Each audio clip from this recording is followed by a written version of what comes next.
At my wife's family BBQ, her sister Jessica looked me dead in the eye and said, "If you disappeared tomorrow, Marcus, no one would even notice." The entire table erupted in laughter. My wife, Sarah? She was laughing the loudest. I just raised my hot dog, looked Jessica straight in the eye, and said 2 words that would change everything. Challenge accepted. What happened next shocked everyone, but I had been planning this moment for months. Let me back up. I'm Marcus Chen, and for the past 8 years, I've been the invisible backbone of this family. Every mortgage payment, every utility bill, every family vacation they all enjoy so much. That's me. I'm the IT consultant who works 60-hour weeks so Sarah can pursue her master's degree debt-free. I'm the guy who shows up early to set up these family gatherings, stays late to clean up, and somehow never gets mentioned in the thank you speeches. That Saturday started like every other family BBQ. I was manning the grill alone while everyone else sat around the picnic table, sharing inside jokes and childhood memories I wasn't part of. Sarah's parents, her 3 siblings, their kids, they all had this effortless connection that somehow never extended to me. I was useful, sure. Someone had to flip the burgers and make sure the propane tank wasn't empty, but I was never really there in their eyes. Marcus is so low maintenance, I'd heard Sarah say countless times. He just does his thing, never complains. What she meant was, he pays for everything and doesn't ask for credit. He fixes what's broken and doesn't expect praise. He's like a really reliable appliance. Have you ever felt invisible in your own family? That was my normal. 8 years of being the provider nobody saw. But that day, Jessica decided to say something that would reveal their true feelings. She approached me at the grill with that innocent smile she always wore when she was about to say something cutting. Jessica was Sarah's youngest sister, 29, and still figuring out her life. But she had this talent for finding people's soft spots. "Hey, Marcus," she said, grabbing a beer from the cooler I'd stocked. "We were just talking about what would happen if one of us just vanished, like disappeared without a trace." She took a sip, watching my reaction. "And honestly, if you disappeared tomorrow, no one would even notice. You're like furniture. Expensive furniture, but still." The table went quiet for exactly 3 seconds. Then someone snorted. Then someone else giggled. Then the whole table was laughing. That uncomfortable laughter that starts awkward, but gains momentum until it becomes genuine amusement. Sarah was practically in tears. "Oh my God, Jess, you're terrible. But honestly..." She looked at me with that fond, condescending expression wives get when they're about to roast their husbands publicly. "He is pretty low maintenance. I mean, Marcus just does his work thing, pays the bills, and doesn't really need much attention." More laughter. Jessica's boyfriend high-fived her. Sarah's dad nodded like she'd made a profound observation about my character.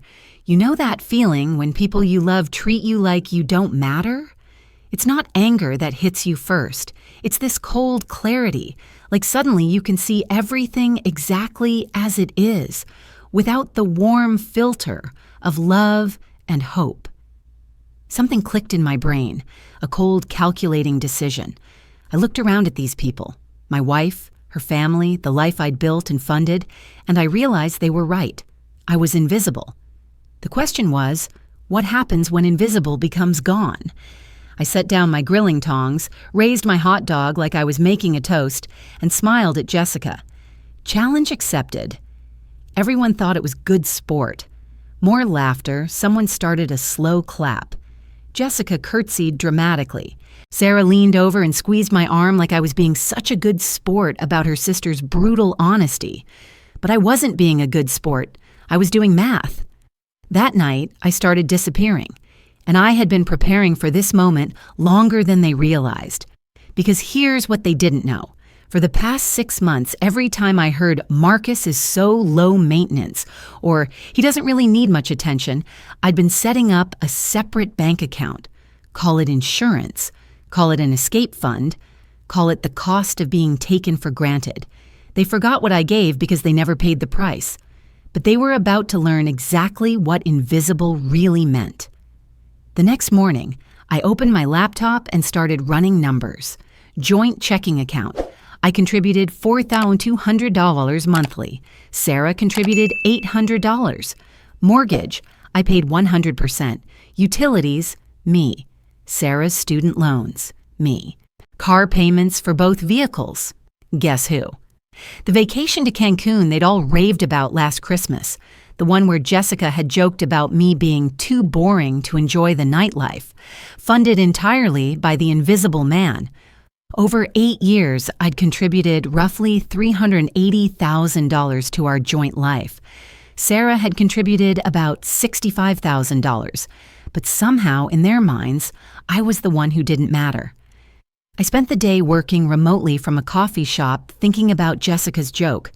The thing is, she wasn't entirely wrong. I had made myself invisible. I'd chosen the role of the quiet provider, the guy who handles everything behind the scenes. I'd thought that's what love looked like, sacrificing without asking for recognition. Guess how much the invisible man was actually contributing? More than the rest of them combined. By evening, I had a plan. I booked a room at an extended stay hotel across town. I transferred half our joint savings to my separate account, exactly what I'd contributed over the years. I packed one suitcase with work clothes and essentials. Then I sat down and wrote a note. Sarah. Taking Jessica's advice. Let's see if anyone notices. Marcus. I left it on the kitchen counter, next to the bills that were due this week. Bills I wouldn't be paying.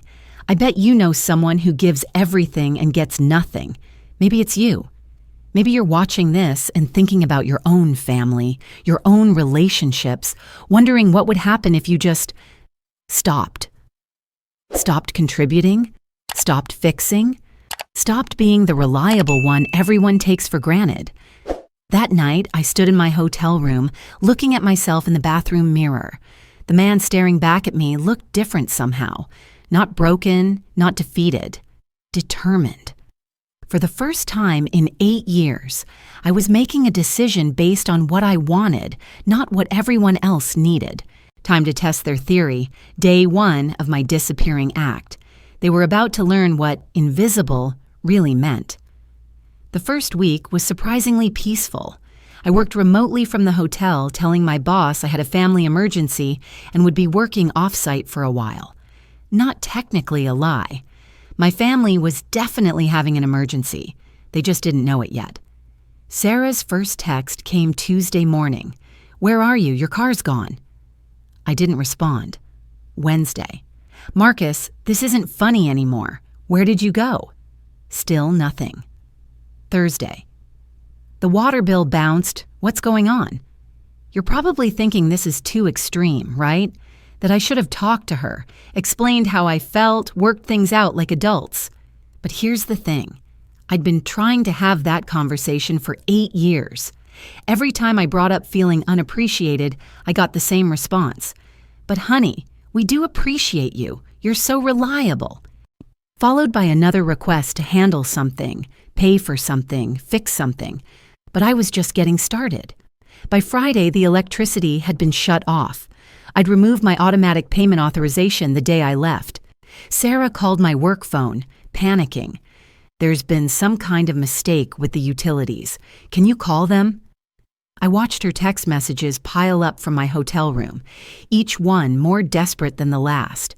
The funny thing was, she kept framing it like these were technical problems that needed solving, not consequences of my absence, like the bills had spontaneously decided to stop paying themselves. Saturday morning, I got a call from Jessica. Marcus, what the hell is going on? Sarah says you just disappeared. I took your advice, I said calmly. You said no one would notice if I disappeared. I'm testing your hypothesis. This is ridiculous. You're acting like a child. Am I? Because from where I'm sitting, it looks like people are noticing. She hung up on me.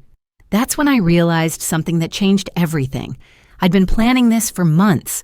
Not consciously, but every separate bank account, every financial safeguard I'd put in place, part of me had been preparing for this moment.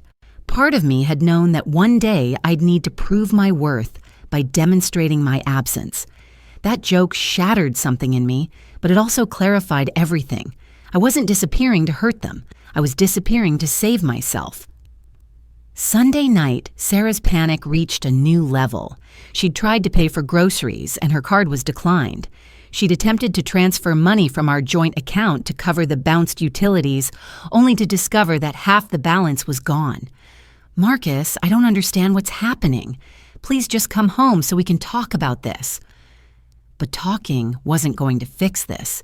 8 years of talking hadn't fixed it. They needed to feel what I'd been feeling. The weight of responsibility, the panic of everything falling apart, the realization that someone they'd taken for granted was actually holding everything together. How long do you think it took them to realize what they'd lost? Not long. By the end of week 2, Sarah had called my office 3 times. She'd contacted my few friends, my parents, even checked hospitals. The family that had laughed at Jessica's joke about my invisibility was now desperately searching for their invisible man. But the real impact was just beginning. The mortgage payment was due in 10 days, and for the first time in 8 years, there wouldn't be enough money in the account to cover it. Sarah's student loan payment had already bounced, damaging her credit score. The family vacation they'd planned for next month, the one where Jessica had already joked about me being too antisocial to enjoy myself, was suddenly unaffordable. I wasn't being cruel. I was being educational. They'd spent years treating me like I was optional, like my contributions were just the natural order of things, rather than the result of my choice to provide for them. Now they were learning the difference. From my hotel room, I monitored everything. Social media posts asking if anyone had seen me. Text messages between family members trying to figure out what they'd done wrong. Sarah's growing realization that she couldn't afford her lifestyle without her low-maintenance husband. The private investigator was Sarah's idea. Week 3, she hired someone to find me. I have to admit, that stung a little. Not because she was looking, but because it took her 3 weeks to realize I wasn't coming back on my own. Maybe now you're seeing why I did this. It wasn't about revenge. It was about recognition, about forcing people who had forgotten my value to confront the reality of my absence. But they had no idea I was about to reveal the biggest truth of all. Month 2 brought desperation. Sarah had borrowed money from her parents to keep the lights on. Jessica had stopped making jokes about me or anyone else. The family group chat, which used to be full of memes and plans for gatherings, had become a Marcus recovery task force. That's when I sent the letter. I'd spent weeks documenting everything. Bank statements showing my 80% contribution to our joint life. Receipts for every family dinner I'd paid for. Every birthday gift I'd bought that Sarah gave as if it came from both of us. Every repair bill for problems I'd handled without asking for help or credit. The letter was 10 pages long. Every family dinner I'd paid for while sitting quietly at the end of the table. Every Christmas gift I'd researched, purchased, and wrapped that had Sarah's name on it. Every late-night work session I'd endured to afford their lifestyle while they socialized without me. "This is what invisible looks like," I wrote. "This is the cost of being furniture. Maybe you think I'm being petty. Let me show you the receipts." 8 years of receipts, actually. The vacation photos where I was always taking the picture, never in it. The family group chats where my practical suggestions were ignored until they became emergencies I had to solve. The birthday parties where I paid for everything and got thanked for helping out. Every family dinner I paid for, every gift from Sarah I bought. It was all there in black and white. The emotional audit was harder to document, but just as real. I included photos of family gatherings where I was alone in the kitchen while everyone else laughed in the living room.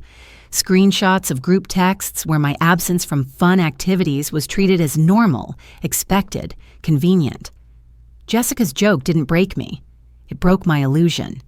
The illusion that quiet service was the same as love, that being useful was the same as being valued. How many invisible people do you know who give everything? How many providers are treated like appliances, essential but unremarkable, functional but not celebrated? I offered to come back, but not to the old arrangement. Family therapy, financial transparency, equal partnership instead of me being the silent ATM, respect instead of being the butt of jokes about my reliability. Their response shocked me more than Jessica's original joke. Sarah agreed immediately. She'd spent 2 months learning what life cost without me, and she was ready to rebuild our marriage on different terms. But some family members weren't ready to apologize or change. Jessica doubled down. "He's being manipulative," she told Sarah. "This whole disappearing act is emotional abuse. He's holding the family hostage with money. Suddenly, I'm not the bad guy for disappearing.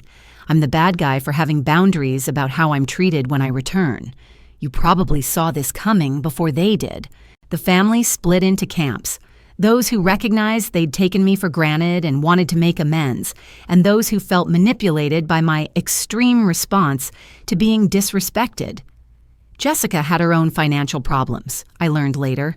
She was drowning in credit card debt, jealous of the stability I provided Sarah, resentful of feeling like the family failure compared to her sister's perfect marriage. The joke wasn't about me being invisible. It was about her feeling invisible. But some damage can't be repaired with understanding. Sarah's choice would determine everything, but I had already made mine. They learned what invisible really means. When you remove someone who's truly essential, the absence creates a void that can't be ignored. When you lose someone who's actually optional, life continues unchanged. The question was, which one was I? Sarah's choice came in the form of action, not words. She enrolled us both in marriage counseling without asking if I was ready. She opened her own separate bank account and started tracking her contributions to our shared expenses. Most importantly, she sat down with her family and told them exactly what my disappearance had taught her. "Marcus wasn't invisible because he chose to be," she said at what should have been a reconciliation dinner. "He was invisible because we chose not to see him." Disappearing taught me my own value. For 3 months, I'd been living independently, working efficiently, without the constant background noise of family obligations I hadn't chosen. I'd gotten a promotion. Turns out when you're not distracted by managing everyone else's emergencies, you can focus on your own career. My manager had noticed my improved performance and increased responsibility.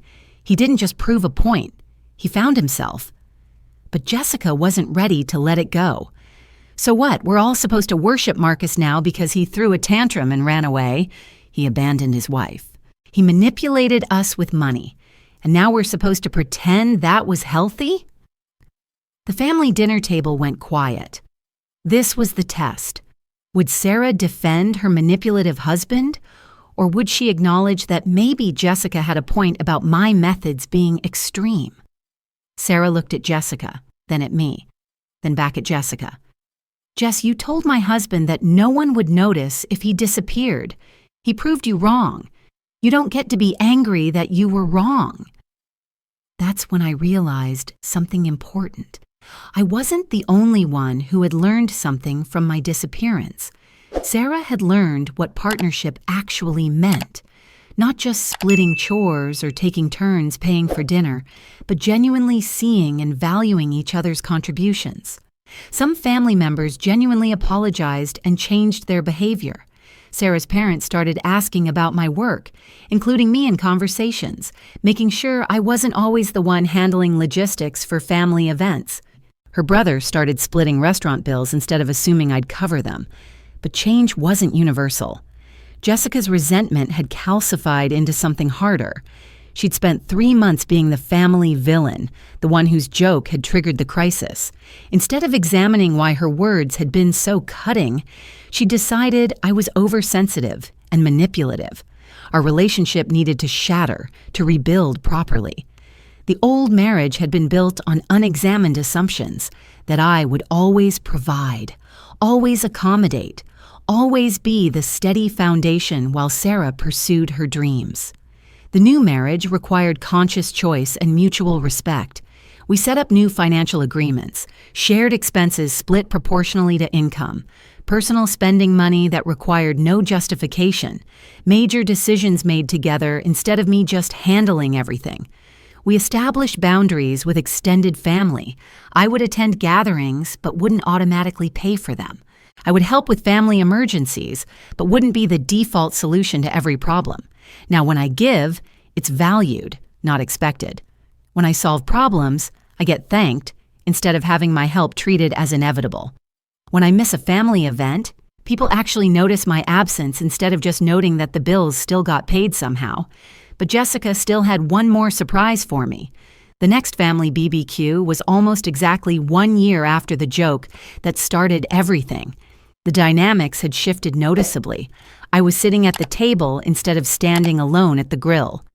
Conversations included me instead of happening around me. When someone suggested a family vacation, they asked my opinion on destinations instead of just assuming I'd fund whatever they decided. But there was tension. Jessica barely spoke to me, and when she did, her tone was carefully neutral in a way that screamed resentment. She'd lost her role as the family comedian who could say anything and have it laughed off. Now her words carried weight and consequences.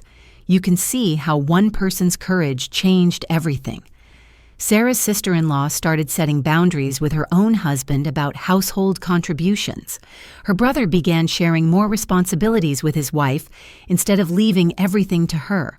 The family joke about taking providers for granted had stopped being funny once they saw the real cost. Other family members started setting boundaries too. Sarah's mom stopped automatically volunteering her time for every church committee, instead asking others to share the load. Her dad started saying no to projects he didn't want to take on. My disappearance had been a wake-up call about the dangers of becoming indispensable to people who didn't appreciate your sacrifice. Halfway through the barbecue, Jessica asked to speak with me privately. We walked to the same spot by the grill where she'd made her joke a year earlier. "I need to tell you something," she said, not meeting my eyes. "I wasn't really talking about you that day." I waited. I was talking about myself. Her voice was quiet, almost inaudible over the family chatter behind us. "I feel invisible in this family. Sarah's the successful one with the perfect husband and the graduate degree. Mike's the golden boy who can do no wrong. Tom's the baby. Everyone still coddles. And I'm just there.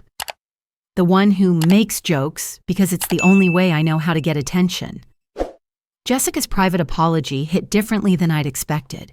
For a year, I'd seen her as the antagonist, the one who'd crystallized everyone's disregard for me into one cruel sentence.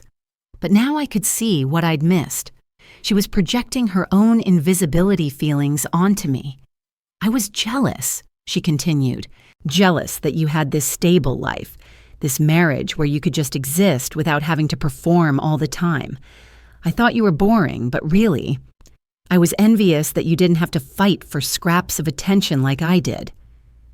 We were both invisible, but in different ways.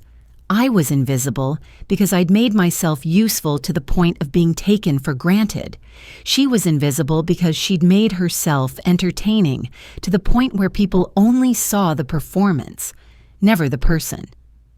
"I'm not proud of what I said," Jessica said, "and I'm not proud of how I handled your disappearance. I was embarrassed that my joke had caused such a huge problem, so I doubled down instead of admitting I was wrong. But Marcus, I'm sorry. You didn't deserve that, and Sarah didn't deserve what my words cost your marriage. Sometimes the people who hurt us are hurting too." Jessica's cruelty had come from her own pain, her own feeling of being overlooked and undervalued. That didn't excuse it, but it explained it in a way that made forgiveness possible. "Thank you," I said. "That means a lot. Are we okay?" I thought about it. We're different now, all of us. But yeah, I think we're okay. The family dynamics were permanently improved. Not perfect. Families are never perfect, but healthier. More honest about needs and contributions. More conscious about appreciation and recognition. Sometimes you have to disappear to be seen. But victory felt different than I expected. I'd gotten what I wanted: recognition, respect, partnership instead of being taken for granted. But the cost had been higher than I'd anticipated. Some relationships had been damaged in ways that couldn't be completely repaired. Some trust had been broken on both sides. But there's one more thing you need to know about why I really did this. The real reason goes deeper than just wanting appreciation from my wife's family. 3 months into my disappearance, I was sitting in my hotel room when my phone rang. Unknown number. I almost didn't answer, but something made me pick up. Is this Marcus Chen? Yes. My name is Robert Peterson. I'm 83 years old, and I live in the apartment next door to where you're staying. I've been watching you come and go, and I think I know what you're running from. Mr. Peterson invited me over for coffee. His apartment was neat, quiet, filled with photos of a family that clearly adored him. But there was something in his eyes that looked familiar, a kind of resigned sadness I recognized from my own mirror. I was invisible too, he told me, for 40 years, worked 2 jobs to put my kids through college, paid for every family vacation, fixed everything that broke, handled every crisis. My wife used to joke that I was like wallpaper, always there, holding everything together, but nobody really noticed unless I was missing. He showed me a photo from a family reunion taken 20 years earlier. He was in the background carrying luggage while his family posed together in the foreground, all smiles and casual elegance. When I retired, something strange happened. I stopped being useful, and suddenly I stopped being invited. The family gatherings continued, but somehow they forgot to include me. Turns out, when you're only valued for what you provide, you become irrelevant once you stop providing. I was becoming my father, and it terrified me. Not literally, my dad had been present and engaged, but I was becoming the kind of man who disappeared into his usefulness, who confused service with love, who built his identity around being indispensable to people who didn't actually see him.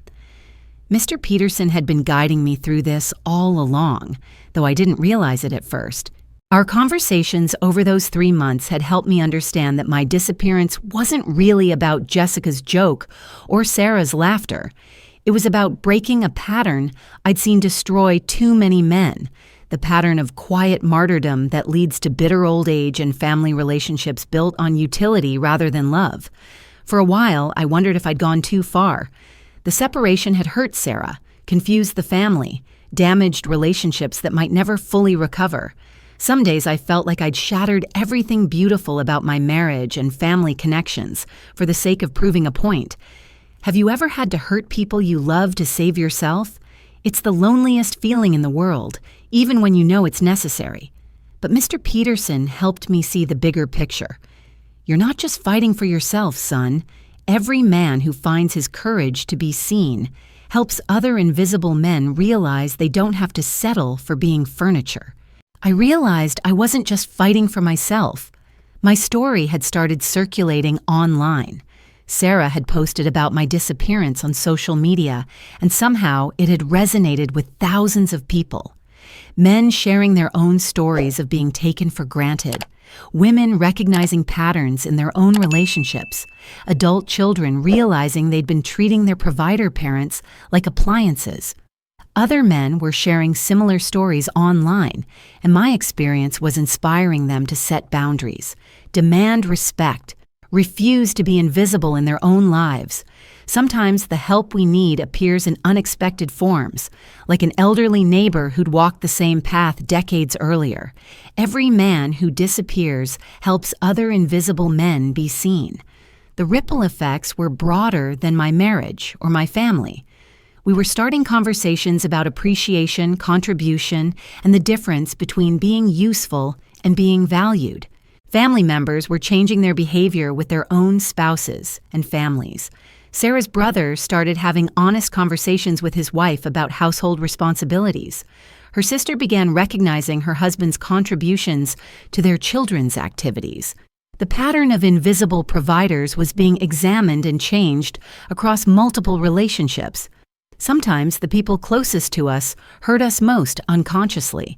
They don't mean to take us for granted. They just get comfortable with our reliability, our willingness to handle everything, our habit of not asking for recognition or appreciation. Invisible became visible, but at what cost? Some relationships were stronger than before, built on better foundations of mutual respect and conscious appreciation. Others were permanently changed, marked by the recognition that love requires more than just coexisting in the same space. And that's when I realized the most important lesson of all. The joke was a gift. It forced the truth to the surface. Without Jessica's cruel observation, I might have spent decades more being invisible, growing more resentful, building my life around usefulness instead of love. Without the shock of my disappearance, Sarah might never have learned to truly see me as a partner instead of a provider. Without the crisis, our family might have continued taking each other for granted until it was too late to change. Maybe you're seeing your own family differently now. Maybe you're recognizing patterns in your relationships, areas where appreciation has been replaced by assumption, where love has become confused with utility. The real victory wasn't proving that people would notice if I disappeared.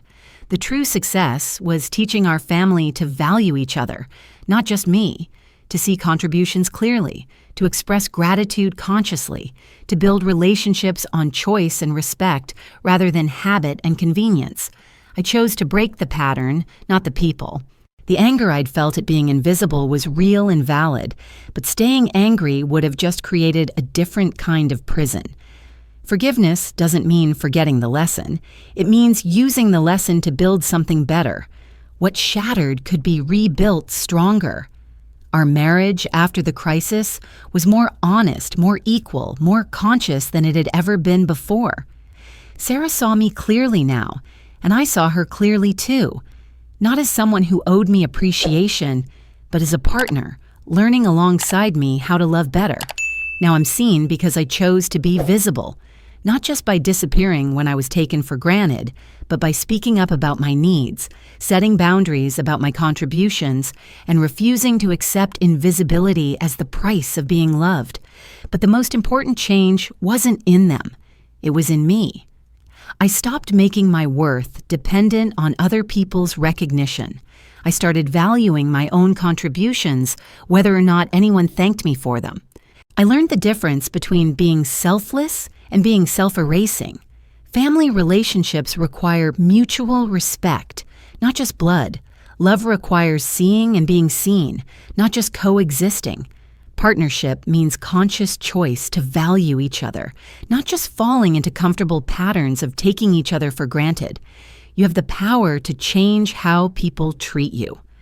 Not through manipulation or disappearing acts necessarily, but through honest communication about your needs, clear boundaries about your contributions, and the courage to insist on being seen as more than just what you provide. Now we see each other clearly. Sarah appreciates my contributions because she's experienced life without them. I appreciate her efforts because I'm no longer keeping score of who does more. Our relationship is built on choice rather than dependency, respect rather than utility. Jessica learned empathy, understanding how her words affected others and examining her own pain instead of projecting it outward. Sarah learned gratitude, recognizing contributions she'd been taking for granted and expressing appreciation consciously. Marcus learned self-worth, that his value wasn't dependent on other people's recognition. Your worth isn't determined by others' recognition, but you deserve to be seen. You deserve to be appreciated for your contributions, thanked for your efforts, valued for more than just what you provide. You deserve relationships built on mutual respect and conscious choice. Sometimes you have to disappear to discover who you really are. In my case, I discovered I was someone worth seeing, worth appreciating, worth building a life with. Not because of what I provided, but because of who I was underneath all that usefulness. And next time someone jokes about you disappearing, remember this: the people who would truly miss you won't find it funny. The people who laugh don't deserve the privilege of your presence. What would you do? Would you have the courage to disappear long enough to discover your own worth? Would you be willing to risk comfortable invisibility for the chance of being truly seen? Because here's the truth I learned. Being invisible isn't peaceful. It's painful. and you deserve better than that. We all do.